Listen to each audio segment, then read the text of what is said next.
Assalamualaikum warahmatullahi wabarakatuh. Kami dari mahasiswa PPG Prajabatan Gelombang 2 tahun 2022 akan mempresentasikan mengenai pemahaman tentang peserta didik dan pembelajaran. Kami dari kelompok 3 yang beranggotakan Muhammad Ripai, Siti Mutiatul Azizah, Siti Nurhaliza, dan Yuliana Amelia.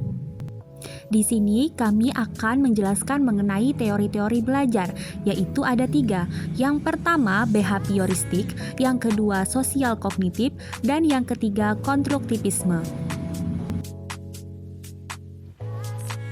Teori belajar behavioristik.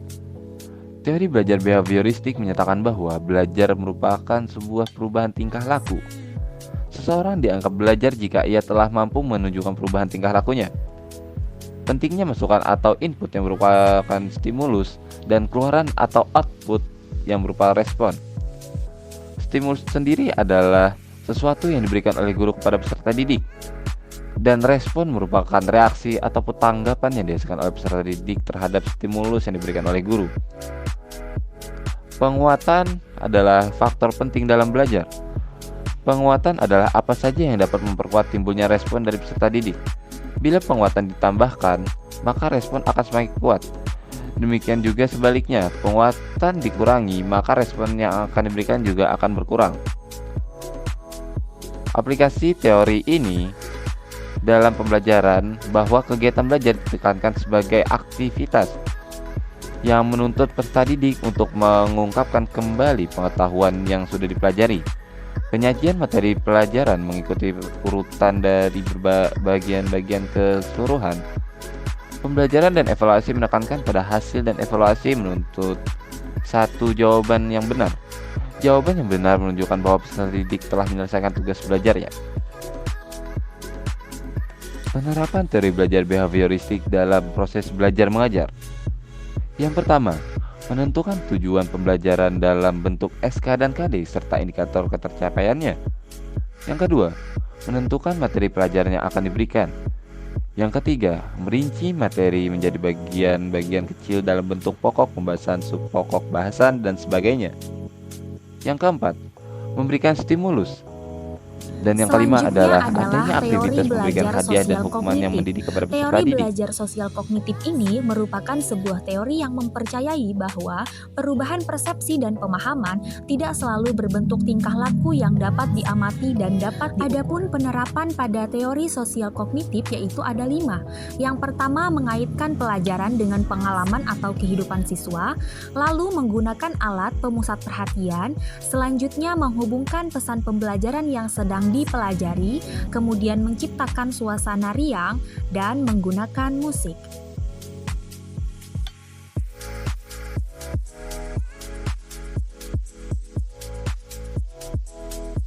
Baiklah, materi selanjutnya yaitu tentang teori belajar konstruktivisme. Teori belajar konstruktivisme yaitu memahami belajar sebagai proses pembentukan atau konstruksi pengetahuan oleh peserta didik itu sendiri. Pengetahuan ada di dalam diri seseorang yang sedang mengetahui. Sung 1986. Pandangan konstruktivisme yang mengemukakan bahwa belajar merupakan usaha pemberian makna oleh peserta didik kepada pengalamannya melalui asimilasi dan akomodasi yang menuju pada pembentukan struktur kognitifnya memungkinkan mengarah kepada tujuan tersebut. Oleh karena itu, pembelajaran diusahakan agar dapat memberikan kondisi terjadinya proses pembentukan tersebut secara optimal pada diri peserta didik. Peserta didik diberikan kesempatan untuk mengembangkan ide-idenya secara luas. Selanjutnya itu tentang penerapan teori konstruktivisme. Ada 3 penerapan. Yang pertama, mendorong kemandirian dan inisiatif siswa dalam belajar. Yang kedua, mengajukan pertanyaan terbuka dan memberikan kesempatan beberapa waktu kepada siswa untuk merespon. Dan yang ketiga, yaitu siswa terlibat secara aktif dalam dialog atau diskusi dengan guru dan siswa lainnya. Sementara itu, untuk peranan guru dalam belajar konstruktivisme ini adalah untuk membantu agar proses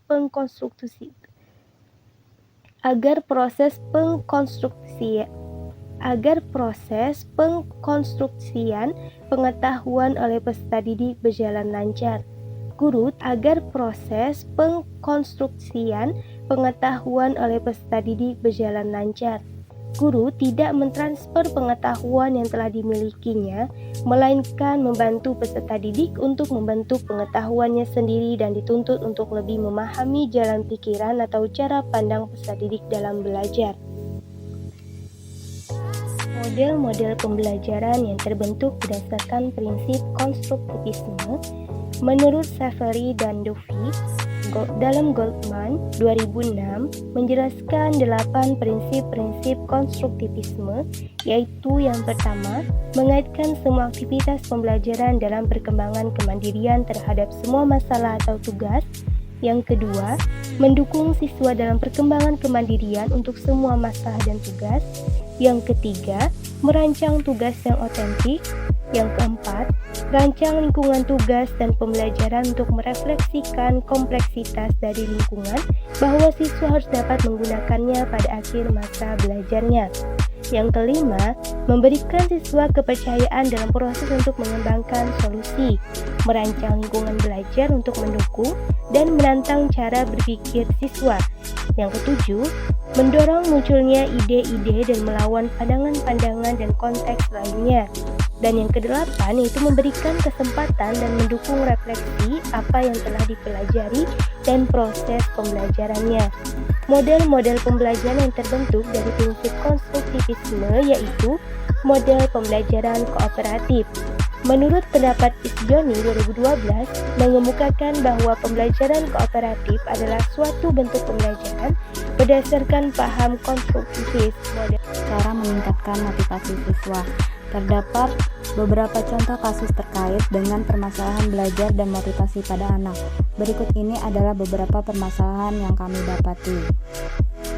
Permasalahan yang pertama itu ada anak yang bernama Samuel, mempunyai umur 10 tahun yang bekerja keras untuk menjaga harga dirinya pada tingkat tinggi, tetapi memiliki rasa takut akan kegagalan yang kuat. Motivasi yang diberikan yaitu melakukan pendekatan sosial emosional terlebih dahulu. Kita tanyakan apa penyebab ia memiliki rasa takut akan gagal yang kuat. Dapat juga memberikan pemahaman serta motivasi bahwa tiada kata gagal dalam belajar. Semua hasil yang kita terima adalah sebuah bentuk pembelajaran. Contoh kedua yaitu pada anak yang bernama Tania yang berusia 7 tahun. Memiliki kemampuan rendah dan keinginan yang rendah untuk sukses. Motivasi yang diberikan menggunakan teori belajar behavioristik, yaitu kita memberikan stimulus pada siswa, kemudian siswa memberikan sebuah respon. Apabila siswa bisa melakukan respon dengan baik, maka kita bisa memberikan sebuah reward atau hadiah. Contoh yang ketiga pada anak yang bernama Sandra. Itu saja penjelasan materi dari kami. Terima kasih sudah menonton. Semoga bermanfaat. Assalamualaikum warahmatullahi wabarakatuh. Motivasi yang diberikan